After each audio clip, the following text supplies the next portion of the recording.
and welcome to a brand new video series that I'm going to be doing this half term. Now I really enjoyed reading you some stories last half term, and Miss Holly and Miss Butler are carrying on reading some fantastic stories in the afternoons this half term. But I'm going to be doing a new video series called How Does That Work? And the idea of this series is just to produce some really short videos explaining in really simple terms how some things that we perhaps don't really think about that often, how they work. Now, I've got some ideas already, but if there's anything that you're thinking to yourself, I really don't know how that works, then feel free to send me a message, and I won't be able to do all of them, but I'm sure that there'll be a few that I'm able to make into videos for you. So my challenge for today, I am going to be taking on the internet and asking, how does that work? The internet is something that we use all of the time, isn't it? You're watching this video on the internet. I'm sure that you've used the internet at home, and you've definitely used it at school. We use it for finding things out, watching things, sending messages, making video calls, all sorts of things use the internet. But how does the internet actually work? I'm going to try and explain in simple terms how the internet works in less than 5 minutes, so that next time you use the internet you can think to yourself, I know a bit more about this than I did before. Let's get started. The internet. How does that work then? Now, it's really easy to think of the internet as some sort of magical cloud-like thing that exists somewhere far away and you can't really touch and isn't really a real thing, and somehow, magically, you're able to get some information from it and watch your favourite YouTube video or search for a web page. But even though sometimes we talk about the cloud, really the internet is a little bit more like a spider's web. Lots of different points, all connected with something solid, something real. Now, meet Addie. Addie is on her way to watch her favourite YouTube video. So she sits down at her desk and she types in the name of the YouTube video she wants to watch. What happens after that is that a few seconds later, the video pops up on her screen and she's connected to the internet to do that. But how does that work?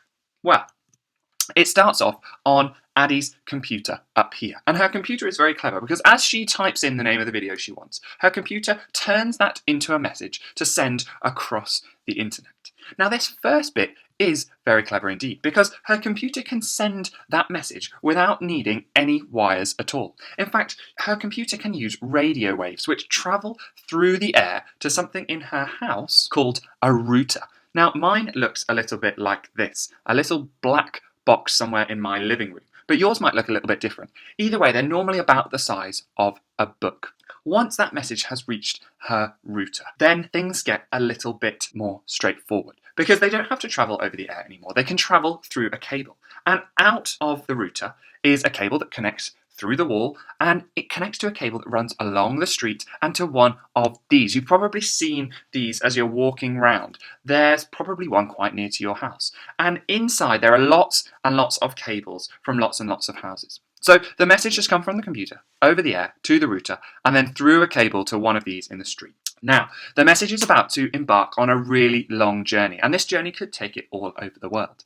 And through cables from this little cabinet here, the message is going to travel to more routers. Now, these routers are pretty much the same thing as what you've got in your house, except they're much bigger and they're all over the world. So the message travels through a cable, and it could go any route along these cables. And eventually, it's going to end up at YouTube. Yes, that's where we want it to be. But hang on a second, what do you mean it ends up at YouTube? Where is YouTube? It's gone all around the world, but where does it end up? Well, YouTube is actually a place just like this. And in fact, YouTube has got lots of big buildings just like this. The closest one to us is probably in Ireland, just a short hop across the sea from England. But they've got them in America, in Europe, and all across the world. And inside these big buildings are lots and lots of computers. Now these computers are a little bit different than the one that you're using at the moment. They don't have a screen and they don't need someone to type into them, but they can save information on them. Just like you might save a picture or you might save a document that you've been working on. They can save information on them. So when I make a YouTube video and save it to YouTube, I'm actually saving that information on one of these computers. And that message that's travelled through those cables all around the world ends up in this building and talks to these computers and says, I'm looking for this video. When that video has been found, that information has then got to travel all the way back, all the way across the world through those cables back to your laptop. So let's watch it. It starts off in YouTube. There it is, traveling through all those routers, through to that box on your street, through to your router, and then across the air from your router back to your laptop.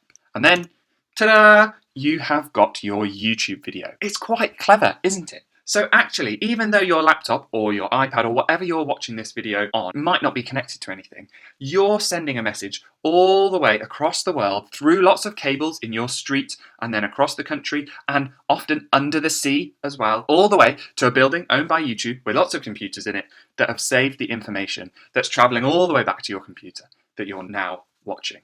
How fun is that? So next time you search for your YouTube video, think about that message that's travelling across the world in those cables and smile to yourself because you now know a bit more about how the internet works. That's it for this week's video. I hope you enjoyed it. I'll be back again next week asking, how does that work? Until then, have a great week.